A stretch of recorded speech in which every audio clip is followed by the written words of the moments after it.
आखिर राम मंदिर के निर्माण में ऐसा क्या मिला जिसकी इतनी ज्यादा चर्चा हो रही है?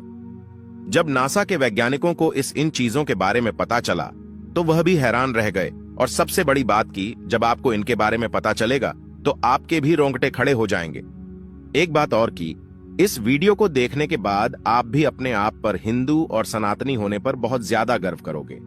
आखिरकार कई सालों के इंतजार की घड़ी अब खत्म हो चुकी है और राम मंदिर भी बनकर तैयार हो चुका है। अब लोग 22 जनवरी का इंतजार कर रहे हैं, क्योंकि इस दिन की भारत के लोगों को ही नहीं बल्कि दुनिया के लोगों को इंतजार है। लोग राम लल्ला की स्थापित होने वाली मूर्ति को देखकर झूम उठेंगे, क्योंकि इस दिन के बाद राम मंदिर के दरवाजे हमेशा के लिए भक्तों के लिए खोल दिए जाएंगे।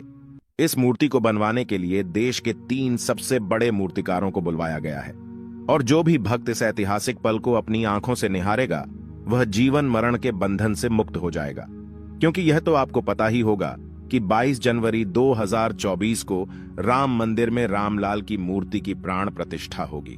लेकिन यह मंदिर तो बनकर भले ही तैयार क्यों ना हो गया हो, लेकिन इसके निर्माण के समय कई ऐसे चमत्कार हुए हैं, उसे देखकर मंदिर के पड़ती समेत कई लोग दंग रह गए हैं। यहां तक इन चीजों को देखकर नासा के वैज्ञानिकों ने तो अपना सर ही पकड़ लिया है, और तो और वह एक ऐसी गहरी सोच में पड़ गए हैं कि मानो उन्होंने कोई भयानक चीज देख ली हो। आज की इस वीडियो में हम राम मंदिर के बनते वक्त हुए उन चमत्कारों और रहस्यमयी चीजें के बारे में आपको बताएंगे, जिसे सुनकर शायद आप भी यकीन ना कर पाओ। आपको बता दें कि जब यहां मंदिर निर्माण का काम चल रहा था तब एक 1200 खांभों की ड्राइंग तैयार करवाई गई और अमेरिका से एक विशिष्ट वैज्ञानिकों की टीम को बुलवाया गया ताकि वे इसका निरीक्षण करके होने वाली हर एक कमियों को दूर कर दे और राम मंदिर की शान में 4 चांद लगा दे। लेकिन जैसे ही राम मंदिर के निर्माण के वक्त वहां की धरती को खुद गया, तब उस धरती से एक ऐसी वस्तु निकली कि उसे BCC देखकर सभी के होश उड़ गए। और उसे चमत्कारी और दिव्या वस्तु ने न सिर्फ उन वैज्ञानिकों के होश उड़ाए बल्कि भारत सरकार को भी हिलाकर रख दिया, जिसके बाद तुरंत एक कमेटी बनाई गई और उसकी जांच के लिए लगा दी। लेकिन उसके बाद कुछ ऐसा हुआ कि वे सभी भी प्रभु श्री राम के भक्त बन गए। दरअसल यह बात है राम मंदिर के निर्माण के समय की, जब अमेरिका से थॉमस नाम के एक वैज्ञानिक भारत में राम मंदिर निर्माण कार्य के दौरे पर आए हुए थे। यहां आकर उन्होंने देखा कि राम मंदिर का निर्माण कार्य तो काफी चल रहा है, जिसके बाद उन्होंने अपना रूटीन काम फिर से करना शुरू कर दिया और अपना काम करना शुरू कर दिया। अपने काम करने के दौरान जैसे ही उनकी नजर मंदिर परिसर की तरफ गई तो उन्हें एक ऐसी जगह दिखाई जहां पर वहां धरती नरम पड़ी हुई थी। देखने में वह धरती वहां की जगह से पूरी अलग ही दिख रही थी। थॉमस को अपनी अंतरात्मा से कुछ अलग सी प्रेरणा मिलने लगी और तुरंत थॉमस ने अपने मजदूरों को वहां की खुदाई करने को बोल दिया। एक बार के लिए तो मजदूर भी हैरान हो गए कि ऐसी धरती की वह खुदाई क्यों करवा रहे हैं, लेकिन मजदूरों को तो उनका ऑर्डर मानना ही काम था, इसलिए उन्होंने बिना कुछ सवाल किए खुदाई शुरू कर दी। जैसे ही वहां पर खुदाई शुरू हुई, कुछ ही देर बाद उस धरती से पानी का प्रवाह शुरू हो गया। उस बहते हुए पानी को देख खुदाई करने वाले मजदूर परेशान हो गए, क्योंकि पानी के अंदर खुदाई करना मुश्किल ही नहीं बल्कि नामुमकिन सा हो जाता है। लेकिन जब इस पानी का सर्वेक्षण किया तो पता चला है कि यह पानी तो पास ही में बह रही सरयू नदी का पानी है। वे लोग यह समझ नहीं पाए कि यह माता सरयू का आशीर्वाद है कि वह खुद राम मंदिर की निर्माण में सहयोग कर रही थी। इस पानी ने सभी वैज्ञानिकों को एक गहरी सोच में धकेल दिया। वे यह सोचने लग गए कि अगर ऐसे ही पानी निकलता रहा तो जहां एक भव्य मंदिर का निर्माण कैसे हो पाएगा, क्योंकि एक पानी वाली सतह पर मजबूत मंदिर बनवाना कोई हंसी खेल की बात नहीं थी। उस समय सभी के दिमाग में एक ही बात थी कि सरयू नदी का मंदिर की भूमि के नीचे मिलना कोई चमत्कार है या फिर कोई कुदरत का करिश्मा, यह कोई भी नहीं जानता था। आखिरकार जब कोई भी समाधान नहीं मिला तब सभी मिलकर श्री राम से प्रार्थना करने लगे, क्योंकि जाहिर सी बात थी जब तक वो माता सरयू के पानी की धारा बंद नहीं होगी तब तक आगे का काम शुरू नहीं किया जा सकता था। लेकिन अगले ही दिन श्री राम ने उनकी पुकार सुन ली और माता सरयू का पानी स्वतः ही बंद हो गया और एक बार फिर राम मंदिर का निर्माण कार्य जोरों शोरों से शुरू हो गया। और यह काम इस कदर चला कि अब यहां अपने अंतिम छोर पर पहुंच चुका है, या यूं कहें कि यह पूरा तैयार ही हो गया है और 22 जनवरी को यहां श्री राम की प्राण प्रतिष्ठा भी की जाएगी। यह मंदिर इतना भाव बना है कि इस देखने के लिए भारत सरकार ने यहाँ पर एक अंतर्राष्ट्रीय हवाई अड्डा भी बनवाया है, ताकि देश और दुनिया के लोग सीधे ही यहाँ पर आ सके और इसे देख सकें। यह मंदिर तो आप कभी भी देख सकते हैं, लेकिन अब सवाल यह है कि जब पुराने समय में यहाँ पर राम मंदिर था, वह कैसा दिखता था, जिसे तोड़कर बाबर ने बाबरी मस्जिद बनाई थी। उसे राम मंदिर का निर्माण आखिर किसने किया था? क्योंकि यह रहस्य आज तक सीमित लोगों को ही पता है, ज्यादातर लोगों को इसके बारे में कुछ भी मालूम नहीं है। तो चलिए, आज मैं आपको इसका पूरा रहस्य इस वीडियो के माध्यम से बता देता हूं, तो बने रहेगा हमारे साथ वीडियो में एंड तक। आखिर उस समय भगवान राम की नगरी अयोध्या को किसने बनाया था? यह पवित्र नगरी हिंदुओं के लिए बहुत ही ज्यादा महत्वपूर्ण है, क्योंकि यहां पर स्वयं प्रभु श्री राम का जन्म हुआ था, इसलिए इसे राम जन्मभूमि भी कहते हैं। इतिहासकारों के अनुसार कौशल प्रदेश की प्राचीन राजधानी अवध को कालांतर में अयोध्या और बौद्ध काल में साकेत कहा जाने लगा। अयोध्या मूल रूप से मंदिरों का शहर था।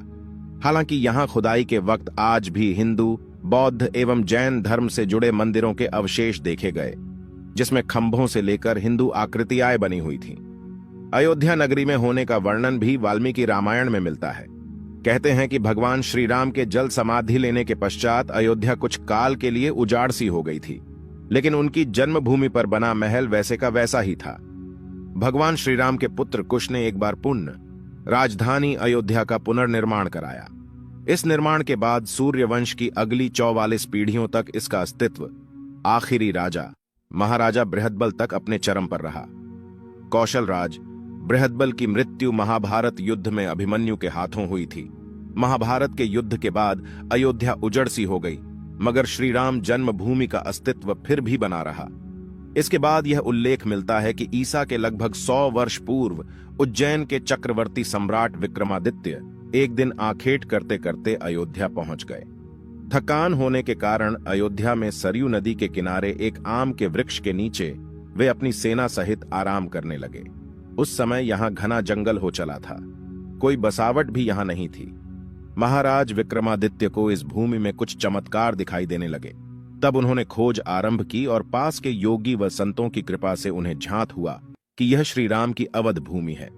उन संतों के निर्देश से सम्राट ने यहां एक भव्य मंदिर के साथ ही कूप, सरोवर, महल आदि बनवाए।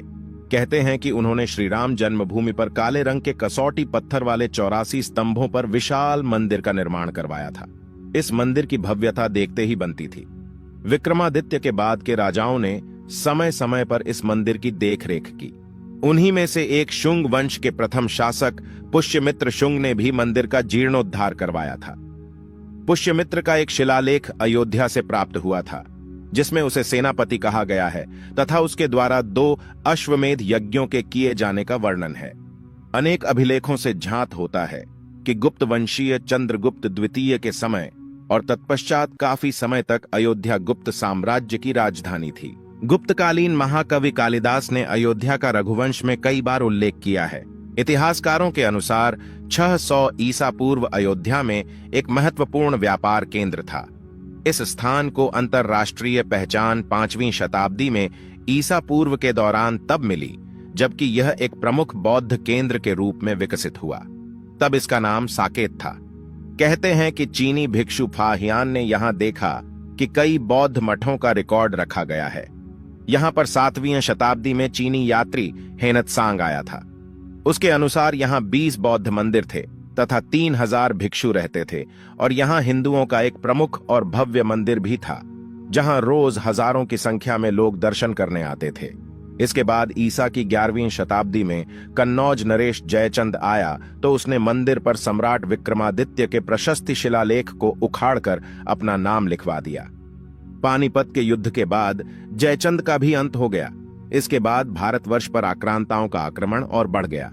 आक्रमणकारियों ने काशी, मथुरा के साथ ही अयोध्या में भी लूटपाट की और पुजारियों की हत्या कर मूर्तियां तोड़ने का क्रम जारी रखा। लेकिन 14वीं सदी तक वे अयोध्या में राम मंदिर को तोड़ने में सफल नहीं हो पाए। विभिन्न आक्रमणों के बाद भी सभी झंझावातों को झेलते हुए श्री राम की जन्मभूमि पर बना भव्य मंदिर 14वीं शताब्दी तक बचा रहा। कहते हैं कि सिकंदर लोदी के शासनकाल के दौरान यहां मंदिर मौजूद था। 14वीं शताब्दी में हिंदुस्तान पर मुगलों का अधिकार हो गया और उसके बाद ही राम जन्मभूमि एवं अयोध्या को नष्ट करने के लिए कई अभियान चलाए गए। अंतत 1527 से 28 में इस भव्य मंदिर को तोड़ दिया गया और उसकी जगह बाबरी ढांचा खड़ा किया गया। कहते हैं कि मुगल साम्राज्य के संस्थापक बाबर के एक सेनापति ने बिहार अभियान के समय अयोध्या में श्री राम के जन्म स्थान पर स्थित प्राचीन और भव्य मंदिर को तोड़कर एक मस्जिद बनवाई थी, जो 1992 तक विद्यमान रही। बाबरनामा के अनुसार 1528 में अयोध्या पडीडी ढाव के दौरान बाबर ने मस्जिद निर्माण का आदेश दिया था। अयोध्या में बनाई गई मस्जिद में खुदे 2 संदेशों से इसका संकेत भी मिलता है।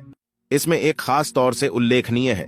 इसका सार है, जन्नत तक जिसके न्याय के चर्चे हैं, ऐसे महान शासक बाबर के आदेश पर दयालु मीर बकी ने फरिश्तों की इस जगह को मुकम्मल रूप दिया। हालांकि यह भी कहा जाता है कि अकबर और जहांगीर के शासनकाल में हिंदुओं को यह भूमि एक चबूतरे के रूप से सौंप दी गई थी, लेकिन क्रूर शासक औरंगजेब ने अपने पूर्वज बाबर के सपने को पूरा करते हुए यहां भव्य मस्जिद का निर्माण कर उसका नाम बाबरी मस्जिद रख दिया था। लेकिन अंत में बाबरी मस्जिद का भी विध्वंस कर दिया गया और इस जमीन पर कई वर्षों तक कैसे चलता रहा और अंत में यह जमीन हिंदुओं को सौंप दी गई, जिस पर आज श्री रामलाल का भव्य मंदिर बनकर तैयार हो चुका है और 22 जनवरी को यहां पर प्राण प्रतिष्ठा भी कर दी जाएगी, जिसकी तैयारी अब वैसे अगर आप में से कोई अयोध्या निवासी है तो हमें अयोध्या के बारे में कमेंट में जरूर बताना और ऐसी ही जानकारी को जानने के लिए चैनल को सब्सक्राइब करना मत भूलिएगा। धन्यवाद।